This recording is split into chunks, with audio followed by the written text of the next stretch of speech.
Unit 38, that's a 10-1, attack 36. Copy, that's 1 Adam 4, show us en route, ETA 2 minutes. Welcome to Running Code, the podcast where you, the community, get to know a little bit more about us, the men and women of the Newport News, Virginia Police Department. Hello, Melissa. How are you today? How are you, Morgan? It's good to see you. My pleasure. We got a great guest today. I'm excited about this one. We do. We do have a very interesting guest with a lot of information we want to get out. You want to let the folks know who you are? Yeah, I'm just Brad Churchill. I'm a lieutenant with the Newport News Police Department. He's just Brad Churchill. This Absolutely. is going to be fun. Yeah. Well, listen, I'm going to prod you a little bit. Where are you from originally, sir? Yeah, so born and raised in Southern California. And here we are on the East Coast. We are. The military brought me out here, joined the military right out of high school. Brought me out here, dropped me off, and left me here. Now, what branch did you join? So initially I enlisted in the Navy. Okay. Yeah, did about 8.5 years active duty.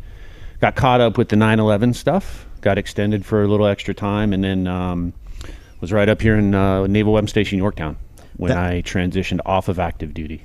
Okay. Yep. That was your last assignment before you left active? Yep, sure was. I was a military working dog handler up there.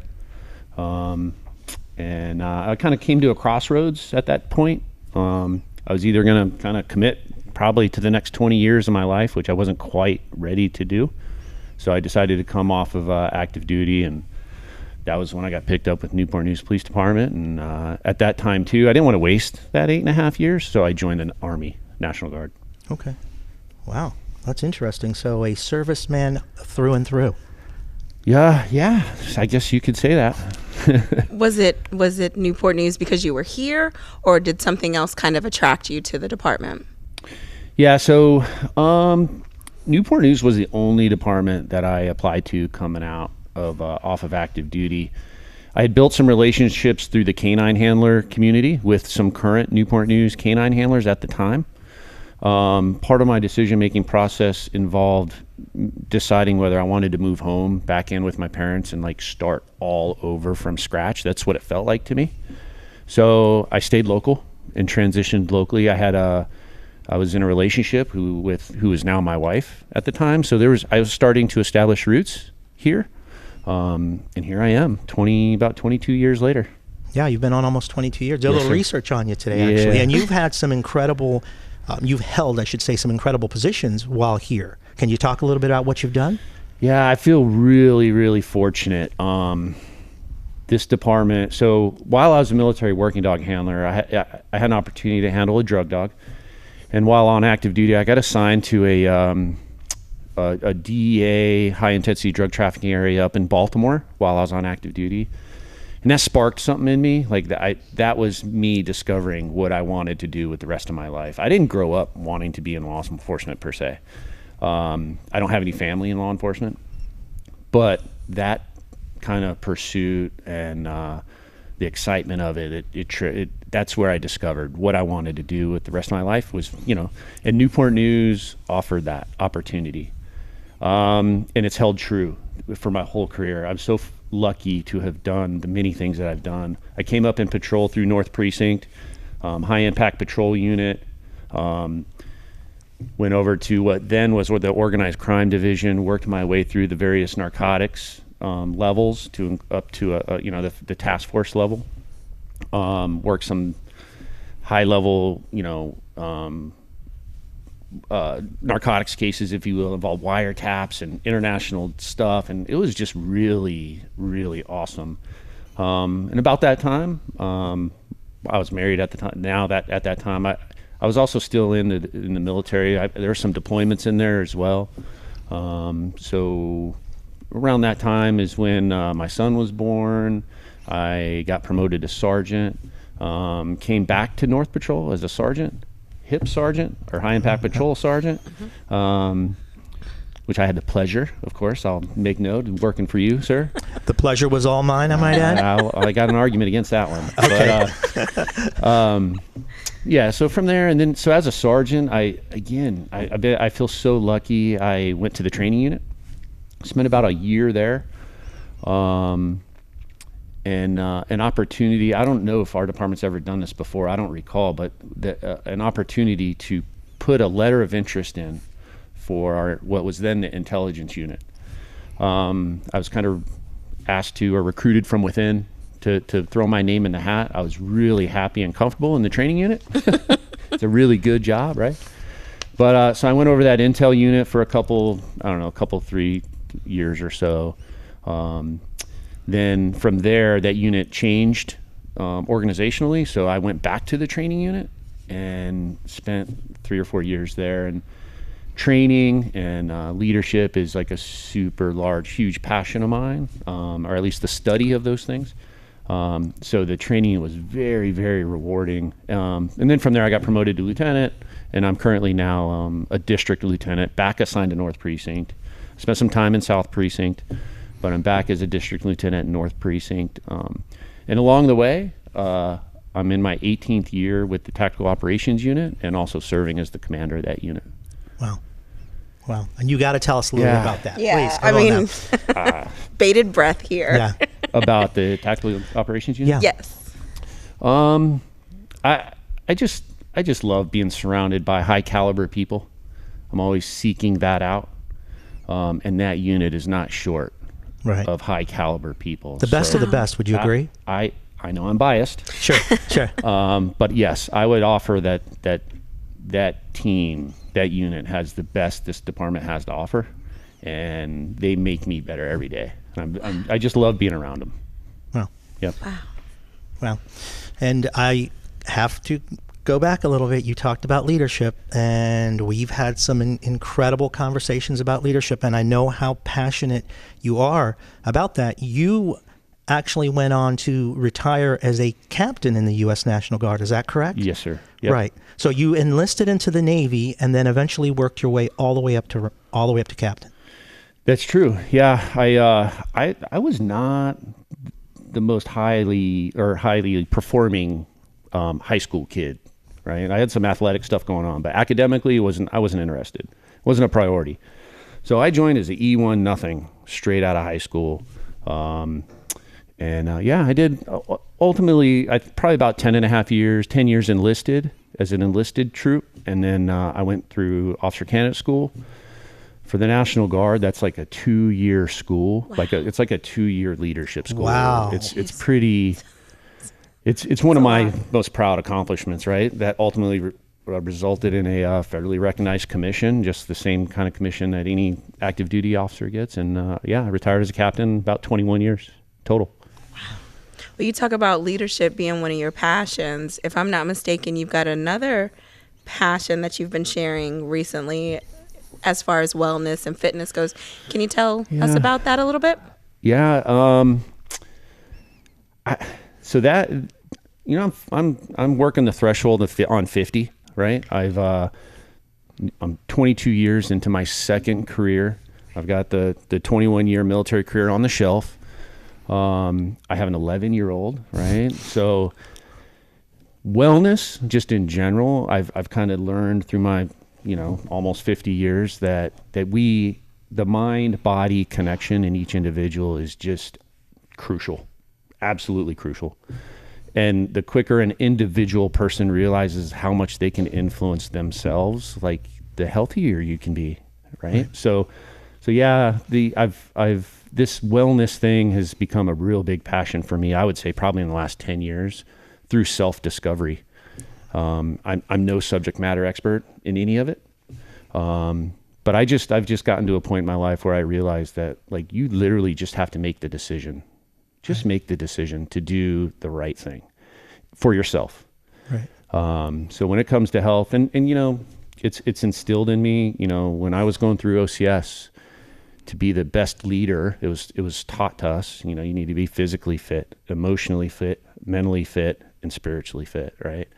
And balance amongst all of those things. You can be the strongest person in the room, but you could be falling apart emotionally or privately. So that's not a healthy person, right? That's right. You can lift up and pick up and set down big heavy things, but you're not healthy. So right. That's my current big push, my big narrative from a leadership perspective. I want our organization to hold that in high regard, for our officers, for our employees. I certainly, in my small little umbrella of responsibility, that's on the tip of my tongue at all times. For sure. And you receive quite a bit of support from the agency when it comes to this wellness. Yeah, it's amazing. We have come very, very far. We have with that, and I'm proud of that. I'm proud of the agency for that. Yeah, and a lot of people work very hard to move that forward. Sure, Yeah, that's right. absolutely. Yeah. I think you actually were a big part of that a number of years ago when we brought the Below 100 program. The Below 100 program, yes, officer safety we brought and that, wellness. We brought that back from ILETA, we did. a conference, Absolutely. and man, we everywhere we turned, we had that Below 100 sticker in a car, those signs on the doors. on it. Man, I'm proud of that. Right. That's our agency saying like, hey guys, make the right decision. It's for your own safety. Take care of yourselves too. Yeah. Right. And for those of you who are viewing who don't know what the Below 100 program is, it's basically a mindset. Is that a good way to put it, Brad? It's a mindset. It's a philosophy. It's a way of keeping yourself ultimately safe. Yeah. So, there's good 5 stuff. tenets to it. Just wear your vest, slow down, wear your seatbelt, ask yourself what's important now, and don't get complacent. Right. The whole goal is to reduce line of duty deaths to below 100, right? And there's statistics behind it, but that's the tenets of the program. Right. And just make the right decision. Absolutely. And Melissa, I don't know if you know this, but Brad actually has participated in a triathlon. Is that correct? Yeah, a couple of them. Actually, yeah. Yeah. And how'd you fare? I finished. You finished. Listen, you're miles ahead of a lot of people by just getting out there. Well, and that's the thing, right? So that's one of the things I talk to anybody that will listen is I don't know if we're very good at setting goals, right? New Year's Eve rolls around and we say by the end of the year we want to lose 10 pounds. Well, that means you don't really need to focus on that until December of that year. Well, what about the other 11 months? What are you focusing on? What are you doing? So set good goals, right? That encourages fitness and wellness. For me, I know me, and if I don't have goals like that, then I'll get lazy. And so every year I kind of recalibrate myself, right? What's my plan for this year? And in that year, I had a discussion with myself, saying, I've always kind of wanted to see if I could do a triathlon. That's my goal this year. So, I recruited a buddy of mine to do one like towards the end of the year. I said, well, I can't wait. I'm not going to wait until the end of the year. I need to do one now. Right. So I started. So then I found a real short, easy one in like April. And next thing I know, every couple of months, I wanted to keep it going. So I ended up doing like 6 of them that year. Wow. And that was my gosh. That was just the thing I did for that year. So what's it feel like, if you don't mind me asking, Melissa, what's it feel like when you finish one of those things? Because I know, if I know anything about Brad Churchill, he's going to give 110% during any kind of activity. What's it feel like? It's accomplishment, right? It's a double-edged sword, right? I was going to say, is it like, okay, I'm glad I'm done, or, oh God, I did that, now I got to do it again? Well, there's another one coming, right? Yeah. So you finish, and in the moment, and that's a really neat community, actually. There's it wasn't as like hardcore as I thought it was going to be, and that's another thing too. You gotta really be brave to like expose yourself to new things. One of my current hobbies, if you will, is jujitsu. I didn't start that. I mean, I've done like little defensive tactics things in our careers. We kind of do that every once in a while. Same thing in the military. But it's really intimidating to make the choice to expose yourself to something new. And so you got to encourage yourself, like, just go for it. Once you're there, right? So same thing with like the triathlons, and that community was a little intimidating, or maybe that task was a little intimidating for me for a few years. But once you're around those people, they're so friendly and welcoming. There's other people in the department that I sought out their mentorship, who I knew was doing it.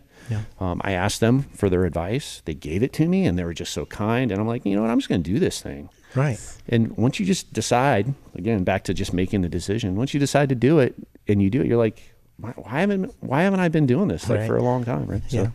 And if you remember, when I was training for a half marathon, I actually came to you and you mentored me on how to train for it. Yeah. And I remember the advice you gave me is you said, Morgan, don't run over 10 miles. Yeah. Don't run over 10 miles when you train. The last The last couple of miles, your adrenaline alone will carry you there. Facts. And you were absolutely right. Yeah. Absolutely right. Yeah. I've never enjoyed running, but when I was coming back from a deployment, we had this little running group or whatever, and I was going to do some half marathons upon completion of that deployment. And I learned that through mentorship of them that, like, yeah, don't worry about those last couple of miles. If you can do 7 or 8 miles, and you'll be all right. Go for it, right? Right. Wow. What do you do on your time off, man? So right now everything revolves around my family. I'm real focused on that right now, right? My son's 11. He's challenging sometimes, but so much fun. Like, we're having so much fun together. He's our only son. He's our only child. He has a sense of humor that's probably a little more advanced than it should be. He's done nothing but hang out around me and my friends. I was gonna say that's right? kind of typical for only children. Yeah. Yeah. So yeah, no, we do. My son and I do jiu-jitsu together. Wonderful. We coach, or he plays baseball. I typically help coach him in that. Summertime, we're kind of seasonal, right? Like summertime, he's swimming. We're doing jiu-jitsu, and we're a water family. I got a boat, right? So we go to the lake a lot and do different water sports, and we just kind of, based on what the season is we just stay busy. Yeah, you're together. We are, and that's huge for us, for my family. Yeah. Absolutely. So how are we doing on time, Kel? Just real quick, if you'll check us. Well, I could listen to this all day, and I feel motivated. I think I'll walk around the block tonight. But, that's right. We should probably move on to our rapid fire. Okay, sounds good. Melissa, would you like to start? Listen, anytime I can start talking about this is a good time. All right, you ready? Sure. All right.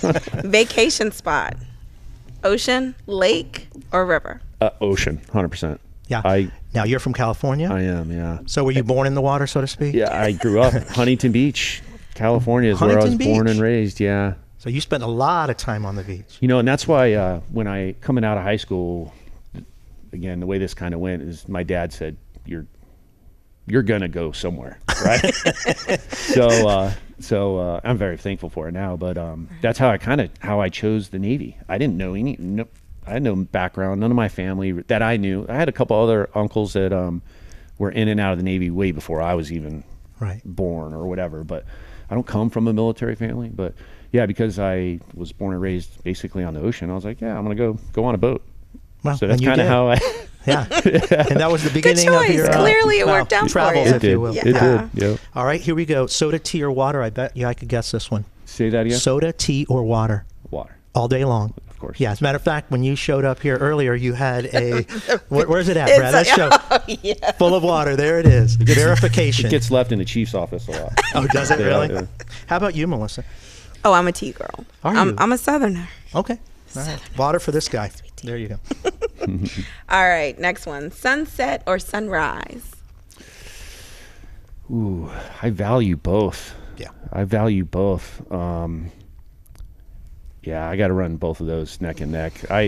The morning time is my, I don't want to sound too but that's my meditation time, right? So okay. I get up early, and that's me, my alone time, right? So it's me, my coffee, and the sunrise, right? Oh, it's beautiful.